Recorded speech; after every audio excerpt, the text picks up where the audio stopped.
Should I sit? Yep, go ahead and have a seat. If you'd raise your right hand. You've been called as a witness. Do you swear the testimony you're about to give will be true and correct? I do. Okay, and then there's a microphone in front of you, a bottom button in the center. Perfect. And then you can adjust the chair and the microphone so that you can sit comfortably. Okay, thank you. Ms. Thompson, whenever you're ready. Thank you, Your Honor. Good morning, Dr. Hammers. Good morning. Can you please introduce yourself to the court? Sure. My name is Jennifer Hammers, Jennifer Hammers. Were you retained as an expert by attorneys for Todd Mullis in this case? Yes, I was. And are you here this morning to offer opinions about your evaluation and work in this case? Yes, I am. We'll get to that in a minute, but I want to start by asking you about your background and experience. What is your current profession, Dr. Hammers? I am a forensic pathologist. Briefly, what is forensic pathology? Forensic pathology is a subspecialty of pathology, which is a specialized area of medicine that specifically focuses on the investigation and determination of cause and manner of death, primarily for decedents who die suddenly or unexpectedly. Where is your practice based out of? It's based out of Western Pennsylvania, so in the Pittsburgh area. Do you currently work as a forensic pathologist for any governmental entities?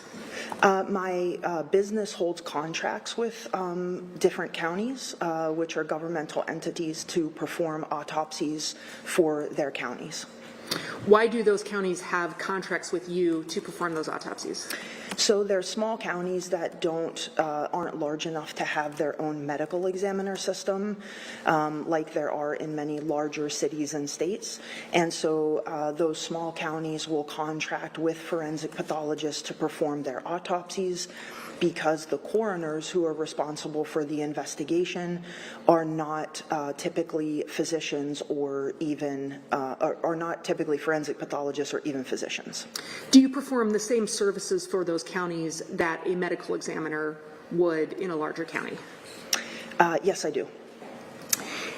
In your capacity with your contracts with those counties, do you work with police and law enforcement at all? I do. And what do you do in that capacity with law enforcement?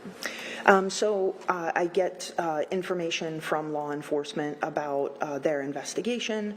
I'll get reconstruction reports if the police do accident reconstruction, and depending on the county, there will be detectives or police who will show up to observe the autopsy, take photos from the autopsy, or collect evidence. I want to come back to your current employment in a minute, but let's talk briefly about your education. Are you a medical school graduate? I am. What degree do you have? I have a DO, or a Doctor of Osteopathic Medicine. Is that different from an MD? The medical training is the same. There's some additional training in osteopathic manipulation that osteopathic physicians get, but essentially the basics of the medical education and the time that it takes to become a physician and the training is the same. After graduation, did you do a residency? Yes, I did. For how long? For 4 years. And after your residency, did you do a fellowship? Yes. Where? I did my forensic fellowship at the New York City Medical Examiner's Office, based in Manhattan, and I stayed there for a second year of fellowship, specifically focused on forensic neuropathology and cardiac pathology. What did you do during your fellowship? So I performed autopsies primarily. I testified in court to my findings, and in my second year I served on the consultant service to examine hearts and brains that were saved from our forensic cases. During that year I also continued to perform autopsies.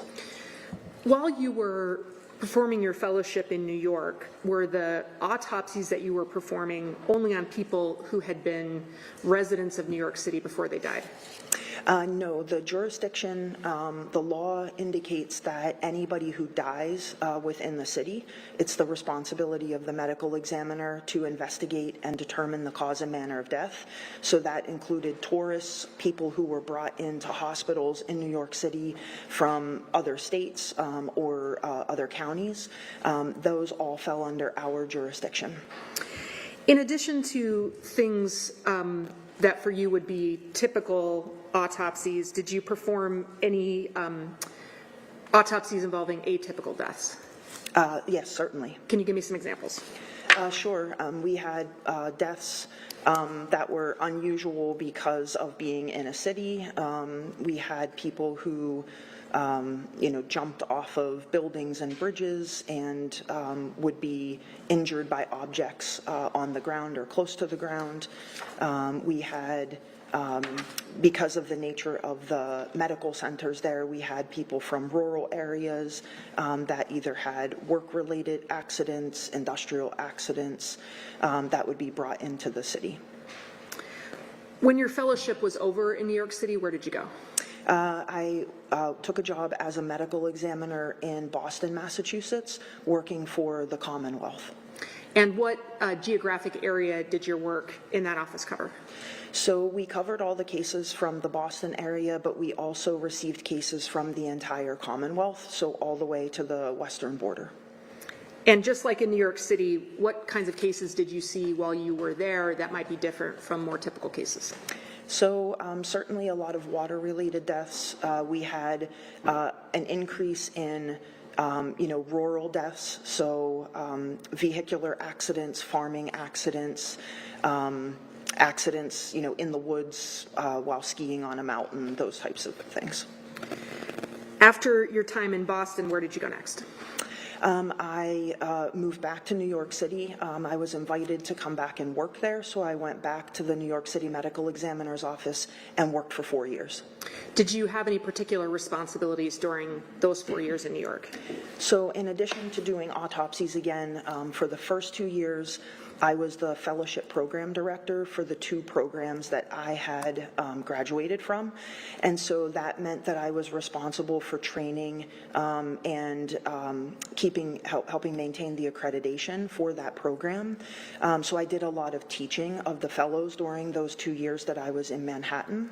The second 2 years I moved to Brooklyn and I was the deputy chief medical examiner of the Kings County facility, which covered cases for Staten Island and Brooklyn. And in that role, I basically was in charge of running that office, the day-to-day operations. There were 7 other medical examiners that worked with me. The fellows rotated. We had medical students from primarily from Downstate University. And then a staff of about 40 people. So I ran that office and then was part of the City Medical Examiner's executive team, which made decisions about hiring, budgets, running the DNA lab, running all of the offices and the training programs. For those jobs that you had in Boston and New York, did you testify in court? Yes, I did. And did you testify in cases where your conclusion was that the death involved was a homicide? Yes. Did you testify in cases where you drew other conclusions? Yes. What did you do after your time in New York? So I was looking for a job or evaluating jobs as a chief medical examiner and ultimately was offered a position in a private practice in Pittsburgh with Dr. Cyril Wecht. So I accepted that position and moved to Pittsburgh to work with him in his private practice to help him perform autopsies. Is Dr. Wecht still alive? No, unfortunately, he passed away just about a year ago. And what was your job with Dr. Wecht? So my job was to work for his practice. I primarily performed autopsies, completed autopsy reports, and testified in court to those findings. Did you ultimately leave Dr. Wecht's practice? I did. When did you do that? In November of 2022. And what did you do next? So in November of 2022, I started working for myself full-time, and so I had already been performing per diem autopsies for other counties that needed help or when people were on vacation, and I had my own medical legal consulting cases that I worked on, so I just transitioned into doing that full-time. And why did you do that? I felt like after, almost 10 years working for the government and 5 years of working for Dr. Wecht at 15 years of experience, I had always wanted to either run an office or work for myself, and I felt like that was a good time for me to do that. How many employees does your business have now? We have, between full-time and part-time people who work with us, 14 people. You told us earlier that you hold contracts to perform autopsies for various counties in Pennsylvania. Is that right? Yes. What percentage of your time in your current practice is spent doing work for those counties? I would say probably about 60 to 70%. And in terms of the demographics of those counties, are they rural or urban or suburban, or what is their makeup?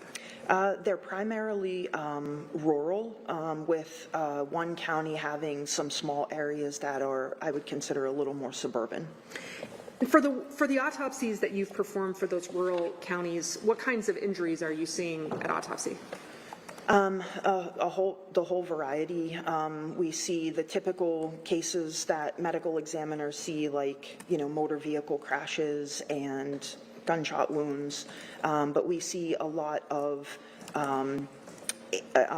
deaths in more rural areas, like people on dirt bikes or ATVs, farms, people at work who are passing away, those types of cases. In your current practice, do you testify in court? I do. And have you testified on cases in your current practice where your opinion has been that the manner of death was a homicide?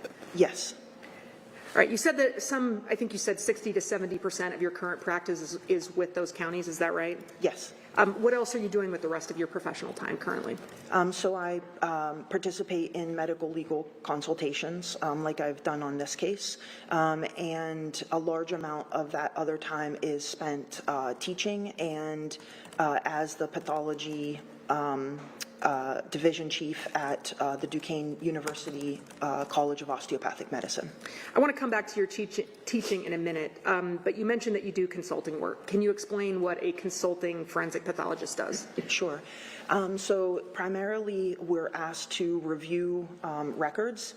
Typically it's cases where either a living or decedent person has had evaluations, and I'm given either medical records, autopsy reports, photographs, investigative information, and I'm asked to review that, analyze that, and offer independent opinions based off of my review.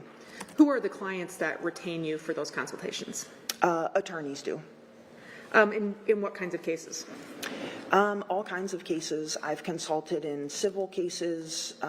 I've consulted in criminal cases, both for the prosecution and the defense, Title IX cases, on college campuses, arbitrations, living victims of things like strangulation, so a whole variety. And are you retained more often for one side or the other in those consults? I would say for the consultations, it's probably about 50-50.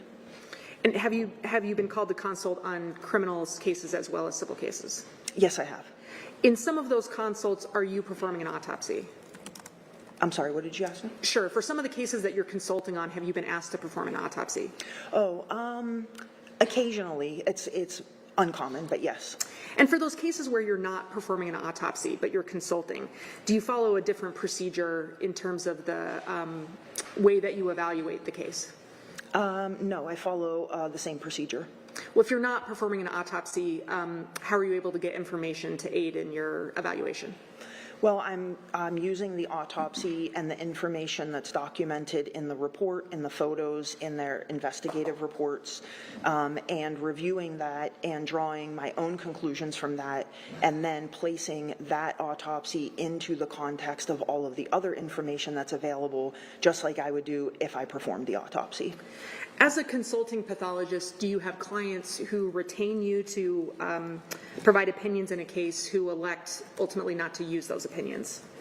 Yes. So my opinions are my opinions. If they choose to use them, they may. If not, then they may not.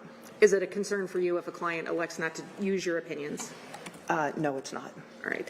You mentioned that you teach, and in addition to your work with Duquesne University, are you teaching anywhere else currently? I teach at Duquesne University in 2 other programs other than the medical school, in the Masters of Forensic Science and Law program and at the law school at Duquesne. And then I teach a course at Boston University in their Masters of Anthropology program. Have you presented and published on topics in forensic pathology? Yes, Are you a licensed physician? I am. In what states? Pennsylvania, New York, Massachusetts, and California. Are you board certified in any subjects? Yes. What subjects? Anatomic and clinical pathology and forensic pathology. Are you a member of any forensic pathology professional societies? I am. What societies?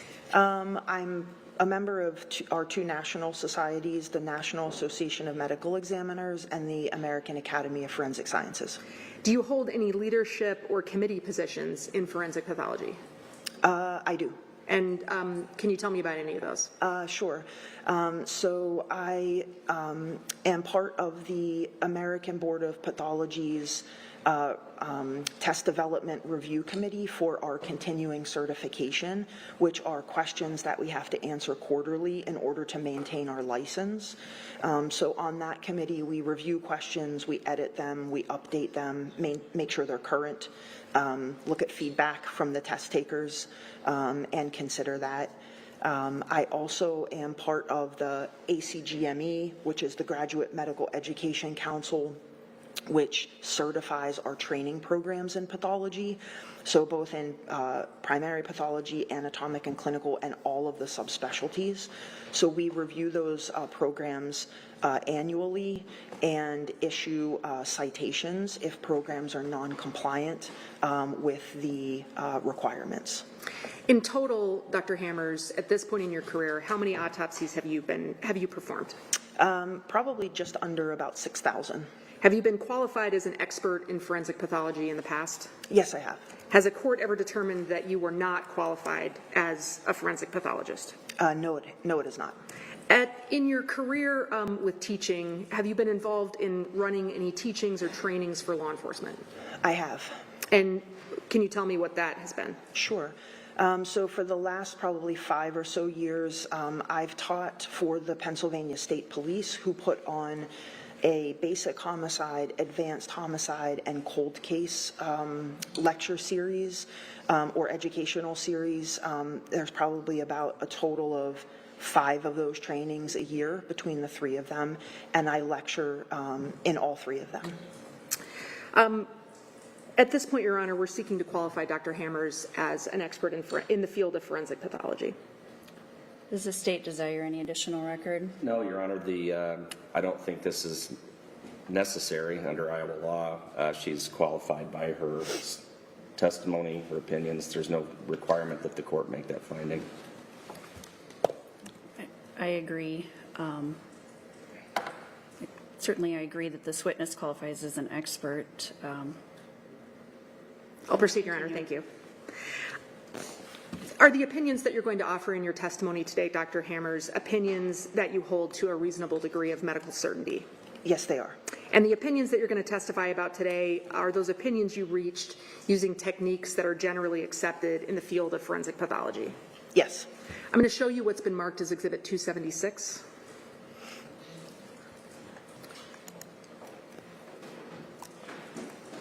And just so the court's aware while that's being pulled up, Your Honor, I don't think for this exhibit, but for other exhibits that have been admitted today, we do intend to publish those to the gallery today. Just let me know, I guess, counsel, if there's one that you would like. Thank you, put Your up Honor. on the big screen. Thank you. Do you see Exhibit 276 in front of you, Dr. Hammers? I do. And if you need to look through it to answer this question, please let us know. But is this a true and accurate copy of your CV and the report that you issued about your opinions in this case? I only see the cover sheet of my CV. If you'll look, we'll Sure. move through that for you.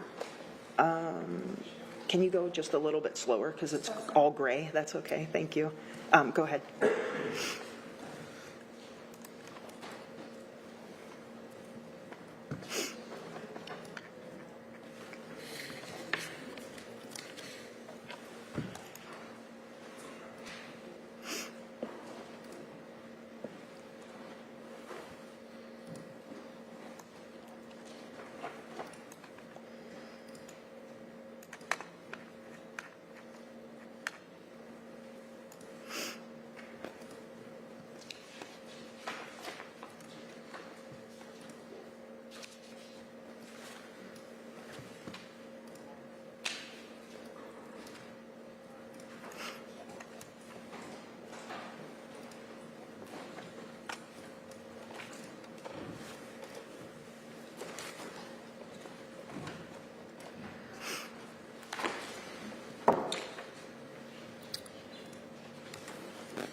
Have you had a chance to look at Exhibit 276? Yes, sorry, it came back to the CV again. So All right. yes, I see. Is that a true and accurate copy of your report in this case and your CV? It does appear to be, yes. All right, and Your Honor, at this point, we're seeking to admit into evidence Exhibit 276. I may, sorry. Yep, any objection? 276 in the CV, we have no objection to that portion of it. The report that Dr. Hammers authored, which I think is dated March 10th of 2023, correct?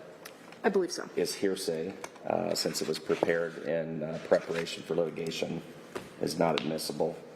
I believe there's also some affidavits that are attached to it that are likewise hearsay as well. So that's our objection.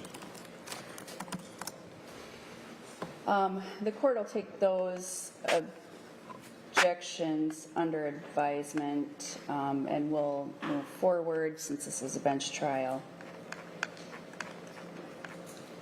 You may continue.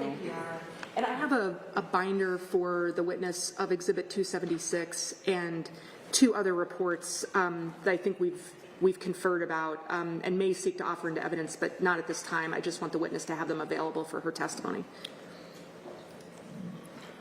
So we'll provide that notebook to her. Okay, Mr. Brown, did you want to review whatever this is that the witness is going to have available to So her? I was provided a copy of that before Okay. we came in, and I know we've already discussed this issue back in chambers. We are going to have an objection to the two other reports that are contained in that binder for the reasons we stated in chambers. And just for the record, this is in the two cases that we gave the court, or three, was in Rake, Stenzel, 827 Northwest 2nd, 690, 2013 Iowa Supreme Court case, which also references two other cases, State versus Barrett, 445 Northwest 2nd, 749, an Iowa Supreme Court case from 1989, and Bruner versus Brown, 480 Northwest 2nd, 33, Iowa Supreme Court case from 1992. Our objection would be to those reports and the consideration of those by the witness, in as much as they're going to use them in this way, just to alert the court to this. The expert here is, as State versus Barrett says, did not subscribe to the same conclusion. Essentially, what we believe this is going to be is vouching. It also is the same 5.703, which is the rule of evidence. I believe that they're going to be relying on is not intended to be a mechanism for experts to self-bolster their own opinions with the opinions of other experts. That's Bruner versus Brown, the case I just cited. So I realize the court may take all of this information subject to that objection, but in as much as she relies on that, where it crosses this line that clearly Iowa's case law indicates that she cannot cross, we would ask the court to certainly consider our objection under those circumstances. Ms. Thompson, did you wish to make any additional record on this point at this time? I was going to say I'd like to reserve argument on this issue, Your Honor. Okay, and that's fine. Obviously, I don't know how the testimony is going to come in yet. I understand that this may be an issue as it does, and certainly I'll allow both parties an opportunity to make any additional arguments that they wish. You may proceed at this point, Ms. Thompson. Thank you, Your Honor. Dr. Hammers, you mentioned earlier that you were retained by Mr. Mullis's counsel to review materials related to this case and offer your opinions. What specifically were you asked to do? I was asked to review multiple pieces of information, review them, analyze them, and offer opinions concerning my review based off of my education, training, and experience. All right, now, you did not conduct an autopsy of Ms. Mullis in this case, is that right? That's correct, I did not. All right, did the fact that you are not a person who conducted an autopsy in this case limit your ability to reach opinions about her death or about the pattern of her injuries? It does not. Why not? I'm able to review Dr. Cruz's autopsy report, the photographs that she had taken, the toxicology report, the medical records, EMS records, and the photographs that Dr. Thompson had taken at the hospital, and analyze all of those just like I would if I was doing the autopsy and preparing to sign a death certificate, and be able to issue opinions based off of that. Did your process in evaluating Ms. Mullis's death differ from the process you'd follow in cases where you did perform the autopsy? My process did not, no. In general terms, what sources of information did you rely on to evaluate Ms. Mullis's death? So I had the autopsy report, photographs, toxicology report. I had medical records from Ms. Mullis's hospital visit on the 6th of November, as well as when she came to the hospital the day that she passed away. I had the investigative reports from the police documenting the events the day that she passed away. I had Dr. Thompson's information from the hospital, as well as his photographs. I additionally received a report that Dr. Wecht had issued and a report that Dr. Boley had issued regarding their review of the case as well. Now, you mentioned that Ms. Mullis had gone to the hospital on November 6th. How close in time was that to her going to the hospital related to her injuries in this case? So it was about 4 days. What was your understanding of why she went to the hospital that day? She had a medical procedure that was like a same-day procedure that she underwent on that day. What was that procedure? It was what's called a DNC, or dilatation and curettage. It's a procedure on the uterus that can assist if someone is having continued uterine bleeding.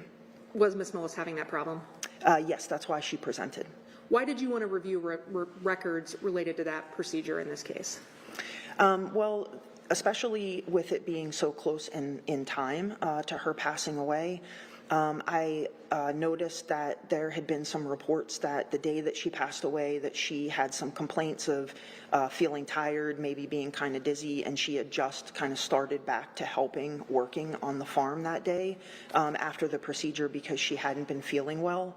And so it's best practice to have a person's medical information in general, but certainly if they have a procedure or some kind of change in their medical history around the time that they die, it's good to know what procedure they had, any medications they were on, and anything that was documented at the hospital during that time. As part of your the records that you reviewed in this case, did you review any records from the emergency medical services staff who provided assistance to Ms. Mullis on her way to the hospital? Yes, I did. Did you review the Greeley Fire Department pre-hospital care report? Yes. Why did you look at the EMS records? So My standard practice and everywhere that I've worked is that when I know that there are pre-hospital records from EMS or fire first responders, is to get information from those records, either to have an investigator gather that information and have it in our report prior to autopsy, or to gather just the records themselves and be able to review them to understand what medical procedures were done and what their observations were, because findings and observations can change over the course of time prior to autopsy. So it's nice to have those different steps to be able to analyze each person's view of what they saw and what they did along the way. And you said that you also reviewed medical records from Ms. Mullis being brought to the hospital where she passed away? Yes, I did. And why did you review those records? So to understand, was her condition the same when EMS saw her as when she came to the hospital? Did anything change? Did they do any kind of additional testing that would help understand why she's passing away? Did they make any observations that either weren't present at autopsy or were different than autopsy and different than what Dr. Thompson, his photographs and his report showed? Reviewing these categories of records, prior medical care, EMS records, medical care from the day that she passed, is review of those kinds of records part of the general practices of forensic pathologists reaching cause and manner of death determinations? Yes. So in my training, in every place I've worked, and in all of my understanding of forensic pathology practice, that is part of the process and is the beginning part of the process even prior to autopsy. And is it the general practice of forensic pathologists to review those records before reaching opinions about cause and manner of death? Yes. Did you review any records or photographs from the Delaware County Sheriff's Office in this case? Yes, I did. What did you review? There were some, I think, two specific accounts of deputies. I think they're deputies. I'm sorry if I'm misstating that, but who had been the responders at the scene and had gone back to the farm and looked in the shed and taken some photographs. Did you rely only on those materials to gain an understanding of the shed or issues related to the Mullis farm? No, not just those. What else did you do? So I went and visited the farm and the shed to see the space for myself. Is that a common practice for forensic pathologists? I would say that it's not common for a forensic pathologist to go to every scene, but certainly we can choose to go to any scene that we would like to. And in cases where there's a question of in my experience, it tends to be a question of determining the manner of death that I've gone to scenes, but it could be the cause of death as well. And if you just don't have sort of what you need from the photos or the investigative report, or you need to kind of see, could this happen in the way that it's being posed to me or the way that I think it may have happened from the autopsy, it can be helpful to go to the scene. Is gaining an understanding of the scene, whether through records review or a forensic pathologist's own investigation, is that a generally accepted practice in the field of forensic pathology? It is. Typically, the only time that there isn't a scene investigation is if somebody dies at the hospital, but that would tend to be like if they're dying under natural causes. If there are unnatural causes, then certainly going back to the scene, depending on the circumstances, would be something that would be quite common for the investigators at the office, at least, to go and do. Now, you referenced as part of your evaluation in this case, reaching determinations about the cause and manner of Ms. Mullis's death. Yes. Is that a determination you've made in this case? Yes. Before we get to what your determinations are, what process did you follow to reach your opinions in this case? So I would say that in this case and every case, I follow sort of a standard like scientific method to the process that I undergo in order to evaluate a death. What does that process generally? So basically, it is gathering the beginning information that we've talked about, like the circumstances of death, the first responders, some medical information prior to the autopsy, at the autopsy performing the external exam or looking at the outside of the body, and collecting any evidence or pictures, things like that that we need. And from there, formulating some ideas or hypothesis about what the cause and manner of death likely is, and then taking those into the autopsy, performing the autopsy, collecting additional samples like for toxicology or to look under the microscope at different tissues, and kind of testing those hypotheses of what we believe may be the likely cause and manner of death, and then waiting for the additional testing to come back, like the toxicology report, and then reevaluating those hypotheses of the cause and manner of death, and then ultimately, if we need more information at that point, going back and asking for it in order to make sure that we have everything we need to issue the cause and manner of death, and that there isn't anything outstanding that could be an important factor to that. And so when we get to that point, that's when we're going to issue the cause and manner of death and issue the death certificate. All right, and Dr. Hammers, you described at the point where you've conducted the external exam in an autopsy, that being the point where you develop your hypotheses. In your practice of developing cause and manner of death determinations, are there cases where after the external examination of the body at autopsy, you make a determination of your opinions about cause and manner of death? So after my external exam, I often have a pretty, depending on the case, I can have a pretty good idea of what is happening depending on what injuries I see on the body or what I don't see. But I always need the internal examination to be able to definitively examine those tissues inside and understand. So a good example would be, I might see a gunshot wound that's in the chest. I can tell that it went in and it went out, but I won't know how much bleeding is inside the chest. I won't know what organs necessarily that it struck without doing the internal exam. So knowing basic anatomy, I could come up with some presumptions of what likely happened, but I wouldn't know until I actually did the autopsy. And the autopsy is typically what allows you to better understand the mechanism of somebody's death or the physiologic changes that are happening to them. All right. So as part of your review of this case, did you have materials in front of you that would let you conduct an external review of Ms. Mullis's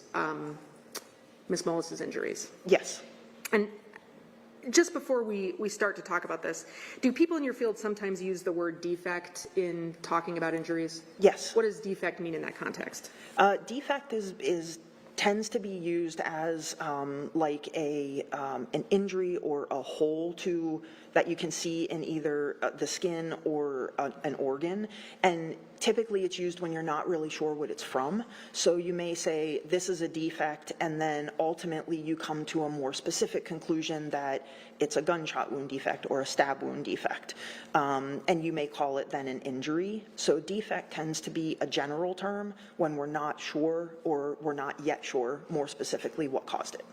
All right. In your review of Ms. Mullis's body in this case, did you determine that areas of her body had injuries? Yes. Where were her injuries? So she had puncture types of injuries on her back and extending over to her back right side, and then she had blunt type of injuries on different parts of her body. And we're going to talk about both of those injuries, or both of those types of injuries, but just in general, thinking about, in your evaluation of both the injuries to her back and the injuries to other areas of her body, did you consider both of those categories of injuries in reaching your opinion? I did. Was there one category that was more significant than another? Yes. And which was more significant? So the puncture defects that were on her back and extending to her right side were ultimately the significant injuries that she had. Your Honor, at this point, I want to show the witness and publish to the gallery Exhibit 573, which has been admitted into evidence. And this is a version of that exhibit which has been cropped somewhat for privacy reasons, which I think the state saw yesterday.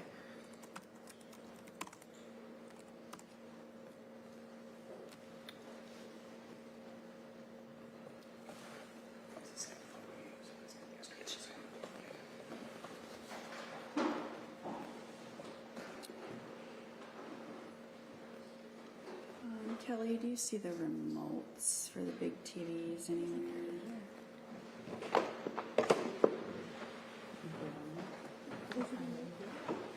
I don't see them.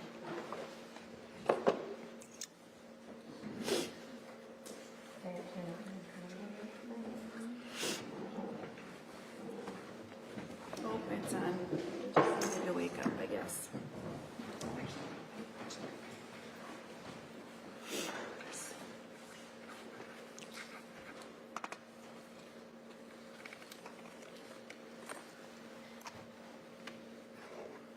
Do you have the exhibit in front of you, Dr. Hammers? I do. What are we looking at here in Exhibit 573? So this is a photograph of Miss Mullis's back, particularly looking at it from the right side. In the upper right, you can see the back of her, where her arm meets her shoulder, so like the back of the armpit area. And there are 6 puncture defects that are on her right backside, extending across her back. And amongst some of those, there's one abrasion or scraping type of injury to the skin. Are you familiar with a term, wound pattern analysis? Yes. What is that? That's essentially when you look at each individual wound and look at any specific features like the size, the shape, the orientation, and the features around the wound. And then when you take all of the wounds that you have and look at them for any kind of patterns that they might have or similarities or differences that they might have, to try to group some or all of the injuries together to understand how someone may have sustained those injuries. Did you do that type of analysis on the injuries that, on Ms. Mullis's body? Yes, I did. And first of all, in general terms, how would you describe the injuries that we're seeing in Exhibit 573? So all of the injuries but that small scrape to the skin are all puncture types of defects or penetrating defects, meaning that the injury is going deeper into the body than it is large on the surface of the skin. Can you give me an example of something that would be a penetrating defect? So common things that we see that are penetrating defects would be things like gunshot wounds and stab wounds. Right. Those aren't the only types of penetrating defects, I take it. No, there's multiple other types of objects that can cause penetrating defects, but those are the most common that we see. Right. In this case, you've reviewed Dr. Cruz's reports, and you reviewed prior testimony from Dr. Cruz as well. Is that right? Yes, that's correct. In Dr. Cruz's analysis or Dr. Cruz's testimony about this case, did she assign letters to various of these wounds? Yes, she did. All right, and have you adopted those letters in your analysis? Yes. Which letters have been assigned to which of these wounds in this case? So she labeled them letters A through F. 6 wounds lettered A through F, and she started on the right side, which is the right side of this picture, with A, and then moving across the body B and C. And then D she labeled as the lowest wound, and then E and F traveling upward. To make sure that I understand, wound A is on the right side of the picture under her armpit, is that right? Yes, that's correct. And do you see a wound that is up from the ruler, but sort of at the end of the ruler? Yes. What, is that B? That is B, correct. All right, then in the middle of the photograph, I get, well, more on the left side of the photograph, but in line with B, do you see 3 injuries and a line? Yes. Okay, so the injury that has the line, that's what you described as an abrasion, is that right? That's correct. The injury that is below that abrasion, which number or which letter is that? That was wound D. All right, and then above wound D, there's there are 2 injuries right there, Yes. and which is on the right? C is on the right and E is on the left. All right, and then there's another injury that's more to the top left-hand corner of the photo? Yes. What's that? That Dr. Cruz labeled as F. Right. Are any of these wounds, A through F, different from other wounds in the pattern? They all are penetrating injuries, but some of them are just looking at them without adjusting them or moving the skin or examining them further. Some of them are larger than other ones, and some of them are a little bit smaller. Which are larger? Wounds A and B are the largest, with wound A being the larger of the two, and then wounds E and F are slightly larger than C and D. And when you're talking about being larger or smaller in this context, are you talking about depth or circumference, or what are you referencing? So just looking at the skin here, the differences that you can see are going to be in the somewhat the size and shape of the actual defect in the skin or the hole in the skin, and then the skin around that defect that has some changes where you can see discoloration, which is abrasion and contusion or scraping and bleeding. Looking at well, in general with these wounds, did any of them have exit wounds on Miss Mullis's body that were associated with them? So wound A had an injury on the front right breast that was in line with all of the injury path that was ultimately described on the internal examination, and was the end point of that injury path. You mentioned earlier in your testimony that it's important to that part of your analysis is to look at medical records or records of treatment from different periods of time to gain an understanding of treatment over time. In that context, can the appearance of injuries on someone's body change over time? Yes, they can. And can you explain why that's the case? Sure. So anytime the skin is broken or damaged, it makes the skin go from dry to having moisture, and anytime there's moisture on the skin or on an injury, that area is subject to drying, and that can change the color, the extent, and some of the features of the wounds.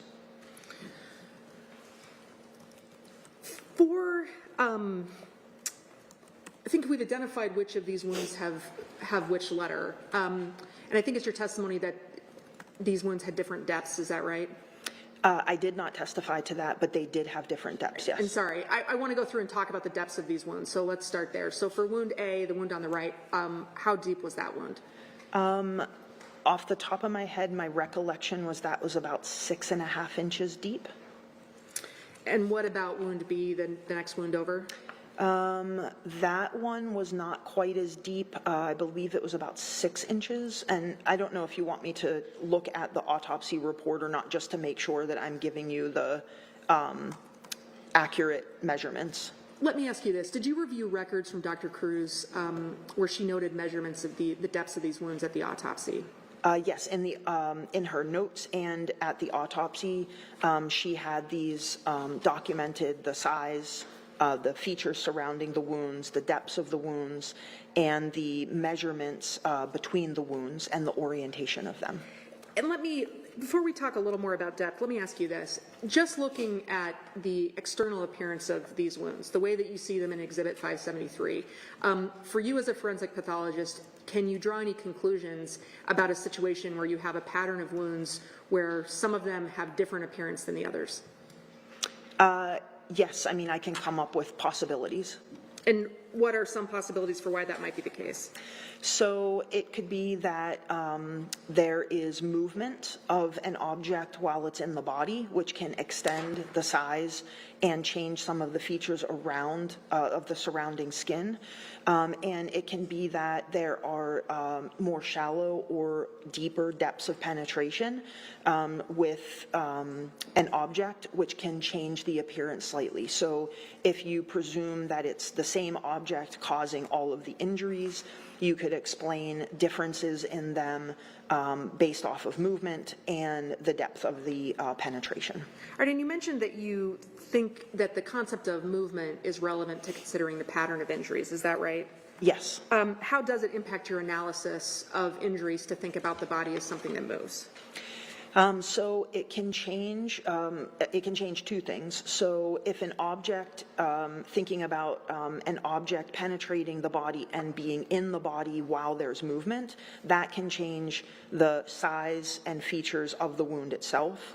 But then looking at the body as a whole and knowing that particularly this part of the body, the torso or the chest, back, and abdomen is highly movable, it allows me to know that there can be a movement of the location of the body either closer together or further apart based off of the position that the person's body is in at the time that they're sustaining the injuries. You mentioned earlier that having access to the measurements of the depths would aid in your testimony. And let me ask you first, in addition to looking at measurements from Dr. Cruz of the depths of these wounds, did you have access to measurements that Dr. Cruz took of the distance between the wounds?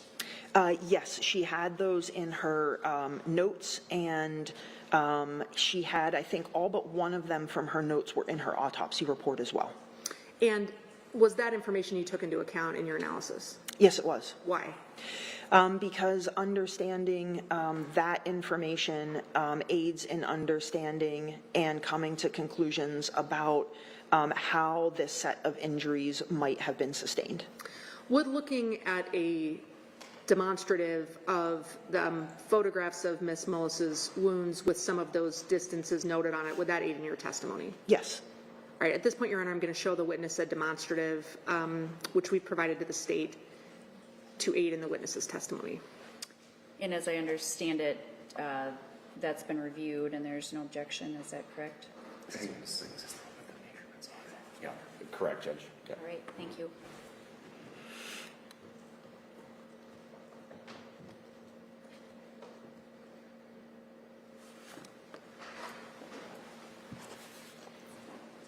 Are you able to see the demonstrative in front of you, Dr. Hammers? Yes, I am. And what is the demonstrative that you're looking at show? So this shows the injuries that we just saw in the previous picture, similar orientation and view, but has added colored lines and measurements between the wounds, kind of in a order from A to B, B to C, C to D, etc. And it shows the measurements that Dr. Cruz made and documented of the distances between those wounds that are the actual numbers in inches. Just one moment, Your Honor.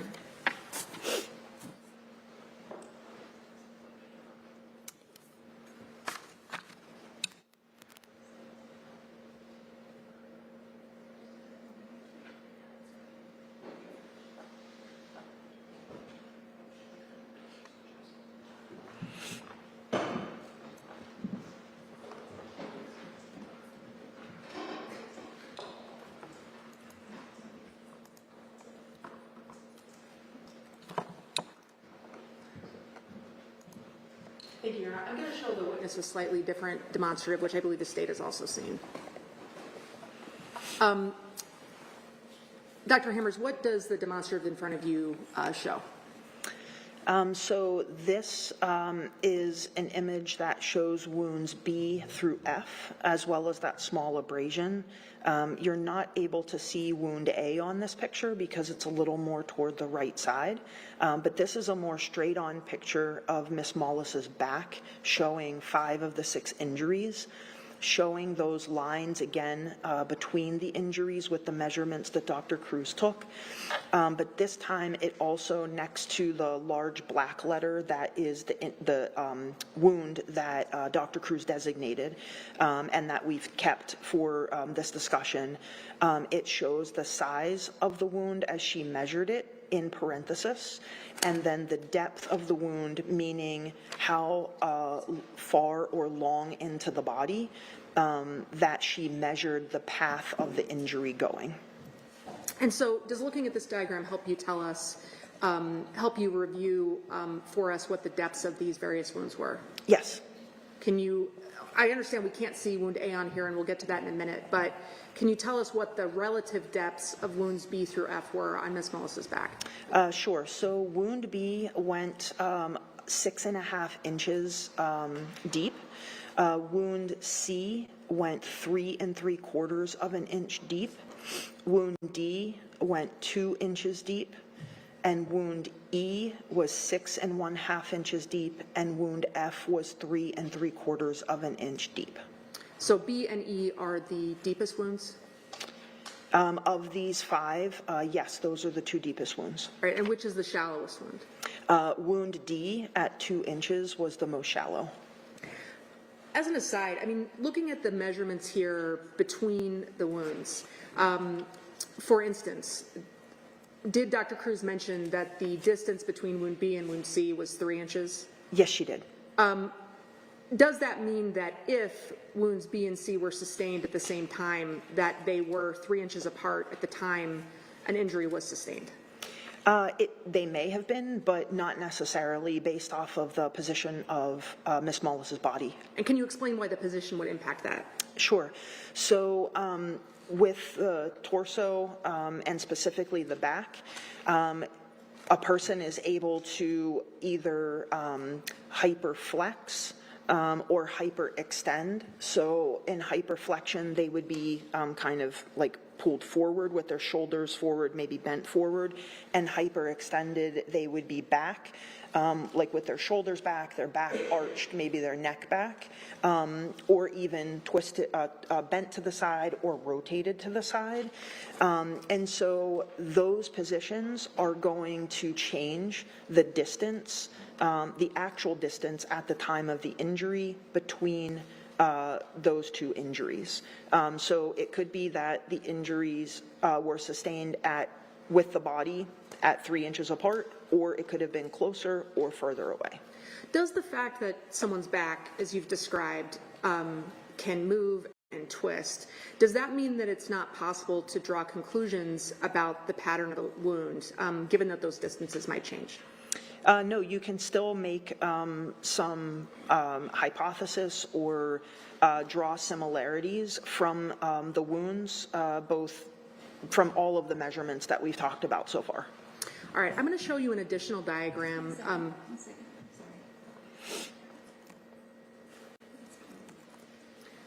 I'm going to show you an additional diagram that adds in wound A to these measurements. Would that aid in your testimony? Yes.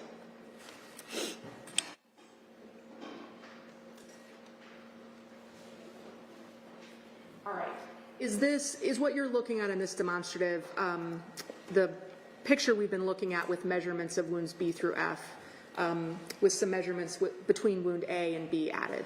Yes. And where wound A on the left side would be under Miss Mullis's armpit in an area that's between her side and her armpit, correct? Correct. And that's what's depicted on the other photo? Yes. Okay. Can you tell us what the depth of wound A was? So the depth of wound A was 6 inches. All right. And what was the relative distance between wound A and wound B? It was 4.5 inches.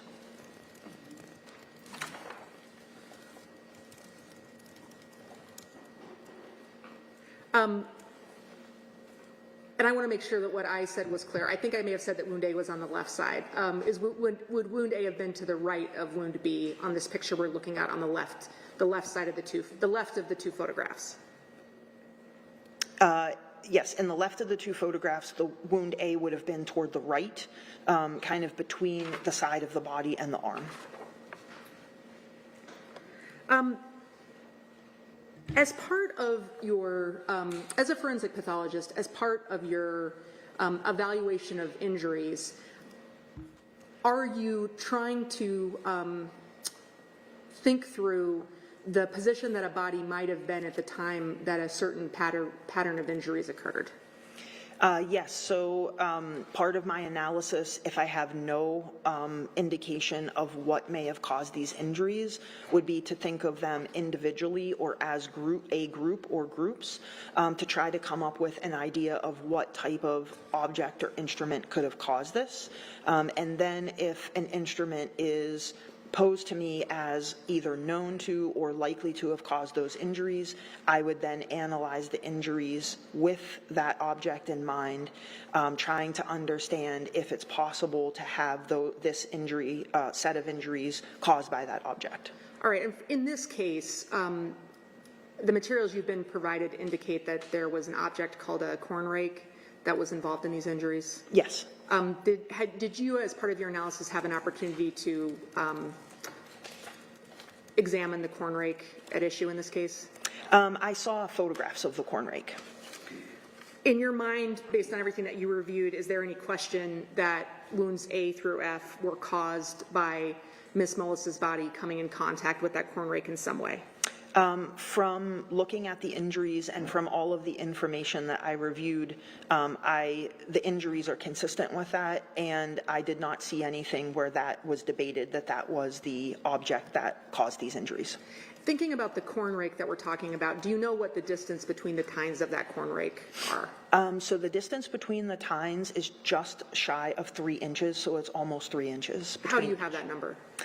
From a photograph. Given, so in your analysis, understanding that the object at issue here is this corn rake and that you have these injuries on Ms. Mullis's back, in your opinion, is there a pattern to the injuries on Ms. Mullis's back that we're looking at? There is, yes. And what is your opinion about what that pattern is? My opinion is that there's 3 injuries that you can cluster together that have similar features, which is A, B, and C. There's 2 injuries that have similar features, E and F, that you can cluster together, and then there is wound D, which is kind of on its own and a little bit separate in its orientation and features. How are you able to determine that A, B, and C are sort of one set of connected injuries? So looking at the spacing between them, so the wounds B and C has a 3-inch length between them, and wounds A and B is 4.5 inches. That 4.5 inches is over a curved part of the body, however. So in reality, a more narrow object could make both of those injuries at the same time if it's penetrating the body, particularly at an angle. And they also have a similar orientation of the wounds themselves if you face them on like the face of a clock. So they're all going in, all 3 of them are in the same orientation that way. And so when you say they're in the same orientation, explain to me what you mean by that. So when we describe injuries, we can describe them using the face of a clock.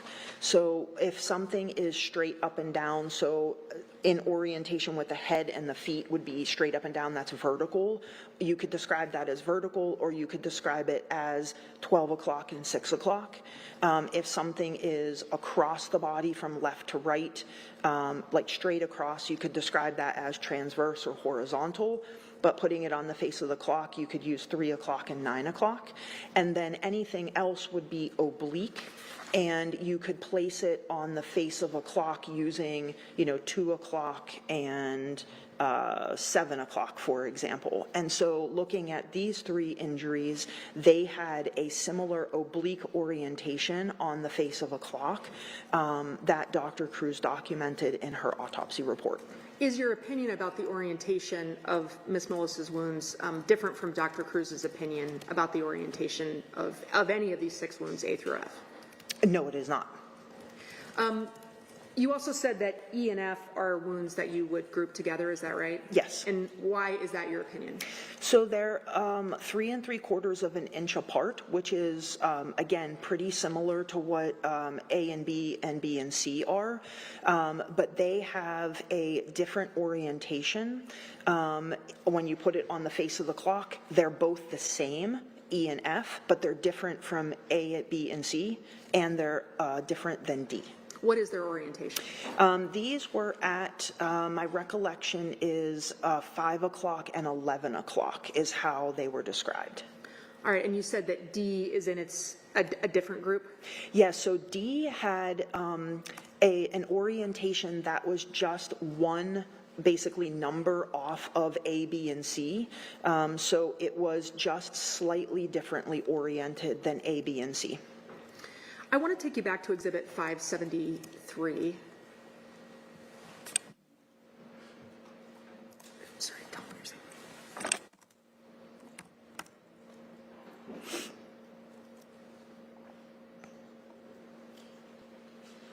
All right, we're showing you Exhibit 573 again. Now, Exhibit 573, is that the same image that appears on the left 2 of the photos that you were looking at a moment ago that is marked?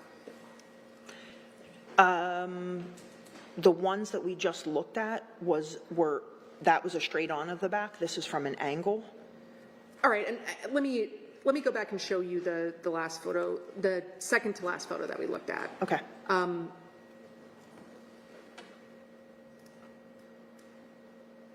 While we're doing that, let me actually ask you, well, let me show you this exhibit first.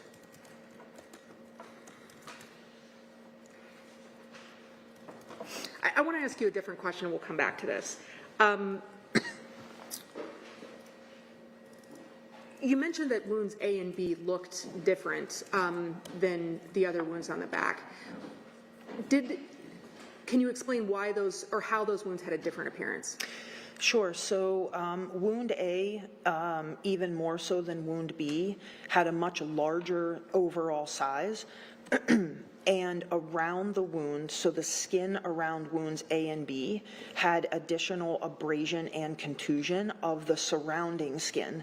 So in addition to the wound being larger, there was also injury to the skin around the wounds that was different than the rest of the injuries. All right, I'm going to show you Exhibit 561.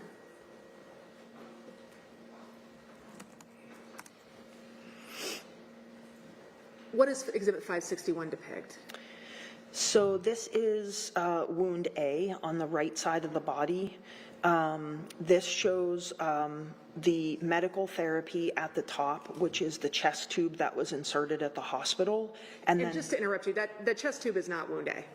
Correct, that's the medical therapy. And then below that is wound A. So there's a hole in the skin, and then there's a sort of pink to red to kind of dark, maybe purplish color around the skin around that wound A, and that is the abrasion and contusion of the skin around that wound. So is the appearance of wound A different from the appearances of wounds C through F? Yes. And here's what I found. what specifically about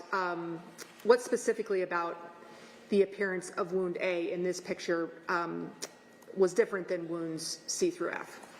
So rather than just having a little bit of injury around the actual wound in the skin, there was this enlarged area of abrasion and contusion around the wound. So that discoloration of the skin is different than the other wounds. All right, I want to go back and show you one more time Exhibit 573.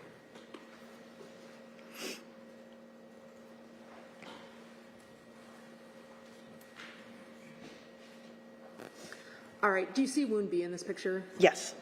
How was the appearance of wound B different from wound C through F? So wound B also has that injury of the skin, that's abrasion and contusion, and this time it's above the injury, so more toward the top of the picture, and it has, from here, has kind of like a pinkish to purple coloration, and the wound itself is actually at the bottom of that, and then that discoloration and injury of the skin is above. Did you take into account the characteristics of the corn rake in this case in thinking through how to group these injuries? Yes. And how did you do that? So thinking about the spacing of the tines of the corn rake being just about 3 inches, and trying to look at on the body, knowing that the body can move some or even extensively, and then looking at the features of the tines. The ends of the tines are kind of flattened, and they then sort of expand to a more rounded part of the tine. And so when I looked at the injuries and looked at Dr. Cruz's measurements, she measured all of them ultimately when she kind of reapproximated the edges of the injuries at 1/16 of an inch, which is consistent with the tines on the rake penetrating the skin, and allowed for that orientation of those tines, since they're flattened, into the body. All right, and I want to understand what you just said. When you talk about reapproximating the edges of the injury, explain to me what that process entails. Sure. So when a body is injured, there are invisible lines that are elastic forces in the skin that everybody has. And so when the skin is damaged, those elastic lines can pull on the wound, and they can cause them to what we call gape, or to kind of be kind of open. So if we take our hands and we remove some of that tension, we can actually make a much more accurate measurement of the wound. And so that's what Dr. Cruz did. So she reapproximated or took the edges of the wound and kind of pushed them back together to see where there was a piece of tissue that was actually lost from the puncture of that tine. And so when she did that, each of the wounds were 1/16 of an inch. That was the size of all 6 of them. Being able to push that back together, you got that approximation. So those were all the same, which made it consistent with one object also. But when you push that back together, that also allows, so you basically have this 1/16 of an inch, and then it was angled, right, or obliquely oriented like we described before. And so looking at the size and the fact that you can tell an orientation as opposed to it being just like a circle, basically, you can then look at the ends of those tines, which are flattened, and see that flattened end of the tine is consistent with what we're seeing on the body when you reapproximate the wounds. All right, Dr. Hammers, I'm not a doctor, but is it your testimony that the holes in Ms. Mullis's back are not round? When you reapproximate them, they're not round. All right, and is the end of the corn rake round?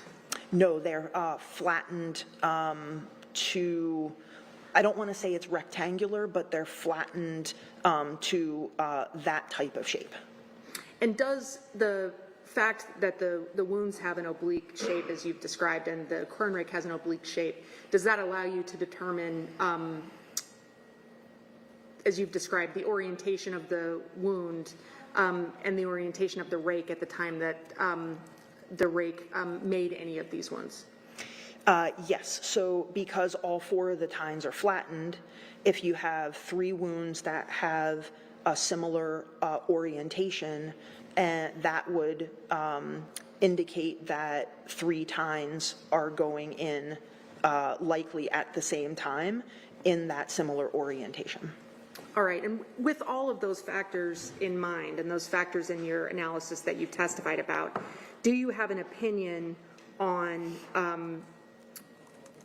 which, if any, of wounds A through F were caused at the same time?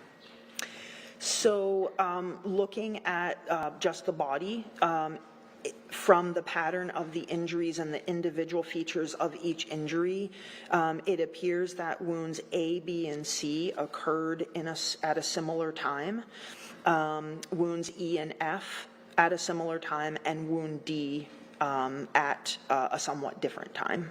And are you basing that opinion just on their orientation? So it's the orientation and the features of the wounds. In thinking through that, well, let me ask you this first. Do you have an opinion on the order of wounds A through F being caused? Well, my opinion is that wounds A and B, given the features around them, is that those likely occurred in the first set of injuries and then remained in the body while other injuries occurred, given the fact that they're distorted and they have injury of the skin beyond what the other injuries have. I want to go back to Exhibit 561 briefly.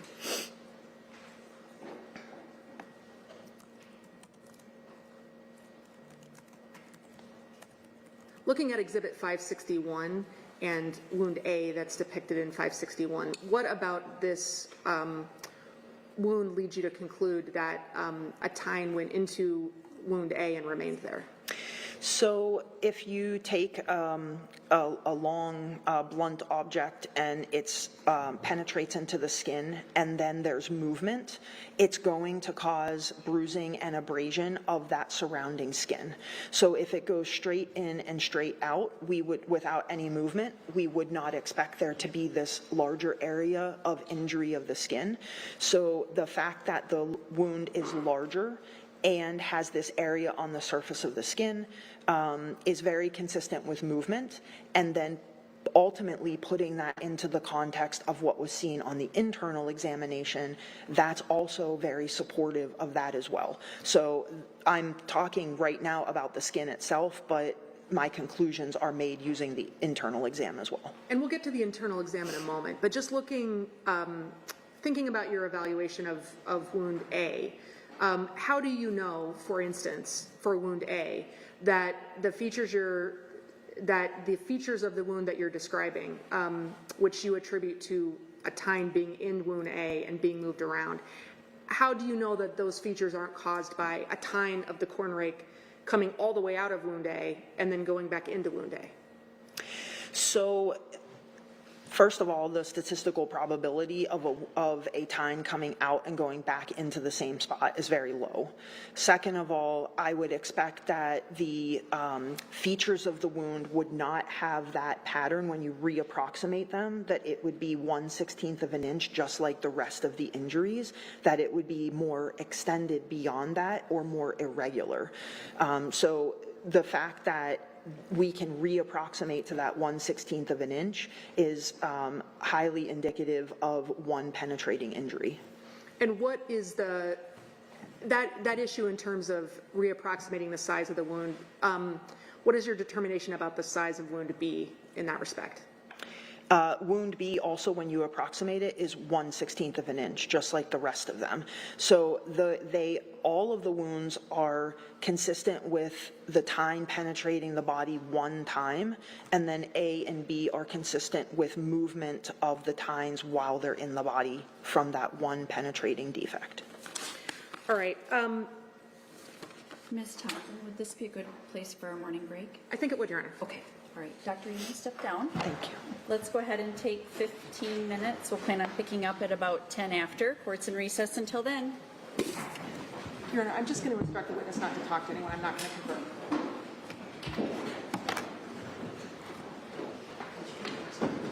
No,